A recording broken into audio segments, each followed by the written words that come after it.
Cendol durian kegemaran PMX. Tak buat statement kat TV3 pun. Boleh lah try. Jom makan cendol je, aku lapar pula.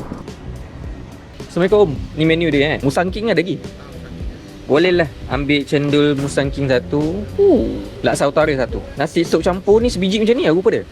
Boleh lah ambil yang ni satu. Oi, banyak pula makan tengah hari. Air, alright. Ambil lah macam ni satu. Alright. Kena dia punya cendol dulu lah. Orang cair pula. Musim durian hari tu tak sempat cari durian. Alhamdulillah sini ada. Ni okey. Dia tak berapa nak manis sangat. Ni boleh minum sampai habis ni.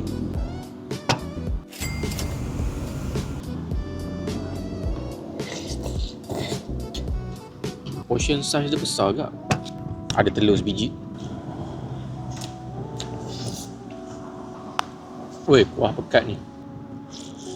Kat sini kalau nak duduk secara camping dekat sini pun boleh. Ataupun nak duduk kat kursi meja batu tu pun boleh. Lepas tu kat sebelah dia ada tasik. Boleh lah layan view sikit. Nak mancing ke boleh juga ni.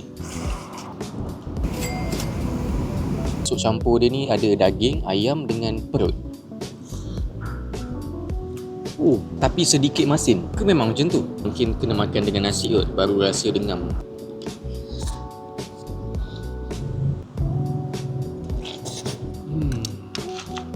Sini pun ada macam-macam juga tadi. Ada nasi lemak, ada sup gearbox, mi bandung dan sebagainya lah. Takkanlah aku nak order semua kan. Learn to love yourself first. Macam marah. Tapi aku tertarik dengan signboard dekat tepi jalan dia tu. Kegemaran PMX. Wow, rasa matcha dia strong. Tak minat pun matcha sebenarnya. FOMO. Pasal ramai suka matcha, rumput dia pun. Better pergi cendol. Macam mana ada durian.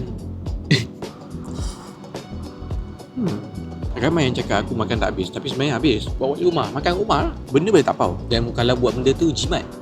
Malam tak payah makan dah. Alright.